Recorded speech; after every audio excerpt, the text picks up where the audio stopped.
Doctor Ashok Vardhan Reddy official YouTube ఛానల్లో మీ ముందుకు తీసుకొచ్చింది. ఈ ఛానల్లో జనరల్ టాపిక్స్ హెల్త్ అన్నీ కలిపి ఉంటాయి. కాబట్టి నేను మీ ముందుకు తీసుకొచ్చింది ఏమంటే subconscious mind law of attraction సంబంధించి డబ్బు, సంపద, ఐశ్వర్యం గురించి తీసుకొచ్చిన సబ్జెక్ట్ ఏంటంటే, మీ దగ్గర డబ్బులు ఉంటే డబ్బులు ఎవరికి వడ్డీకి ఇవ్వకండి, అప్పుగా ఇవ్వకండి. ఎందుకంటే చాలామంది చేసే తప్పేమంటే బ్యాంకుల్లోనూ పోస్ట్ ఆఫీసుల్లోనూ అమౌంట్ వేసేదాని వల్ల, పొదుపు చేసేదాని వల్ల తక్కువ వడ్డీ వస్తుంది. 4% 5% లోపల వస్తుంది.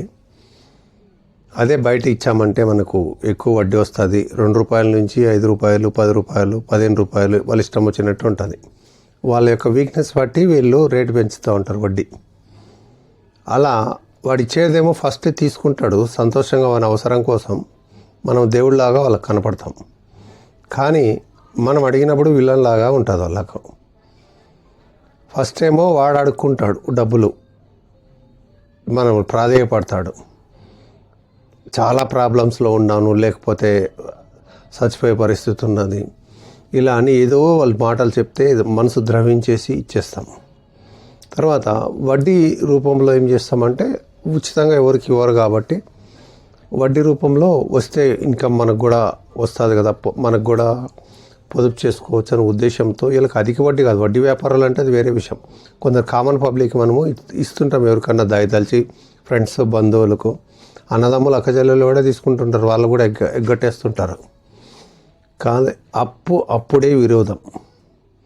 ఓకే, అందుకోసం అని చెప్పి డబ్బులు ఎవరికైనా మీరు ఇవ్వాలనుకుంటే కనుక వాళ్ళకు దానంగా ఇచ్చేసేయండి. మళ్ళీ వాళ్ళ నుంచి ఆశించకండి. అవసరం ఉన్నదా, నా దగ్గర ఇంతే ఉంది బాయ్, ఇంత తీసుకోండి, మీకు ఎప్పుడైనా అవసరం, మీ దగ్గర ఎప్పుడైనా సమకూరినప్పుడు ఇచ్చేయండి. వడ్డీకి ఇవ్వకుండా మీరు అలా ఇచ్చేయండి. వాళ్ళు ఇస్తే ఇస్తారు, లేకుంటే లేదు, దాని మీద వదిలిపెట్టండి. వాళ్ళకి మంచి జరిగి వాళ్ళకి ఇవ్వాలనిపించుకుంటే వాళ్ళకి మీకు తిరిగి రిటర్న్ ఇచ్చేస్తారు, లేదా వదిలిపెట్టేయండి. అది దానం రూపంలో దానం ఇచ్చేస్తారు అనుకోండి. ఒకవేళ మీరు ఇచ్చేసి డబ్బులు ఇచ్చేసారంటే వాళ్ళు ఇవ్వక కోర్టు కేసులు పెట్టి, బాండ్లు వేసి, చెక్ బౌన్స్ కేసులు వేసుకొని మీరు కోర్టు చుట్టూ తిరుగుకుంటూ మీ యొక్క ఎనర్జీని వేస్ట్ చేసుకుంటూ, ఆ డబ్బులు రాలేదని టెన్షన్ పడుతూ, బాధలు పెట్టుకొని మీరు బీపీలు, షుగర్లు తెచ్చుకొని రోగాలు పడి మీరు అనారోగ్య పాలవుతారు. కాబట్టి దయచేసి ఎవరికి ఇవ్వకండి. ఎవరికైనా ఇవ్వాలంటే దానంగా ఇచ్చేయండి. నమస్తే.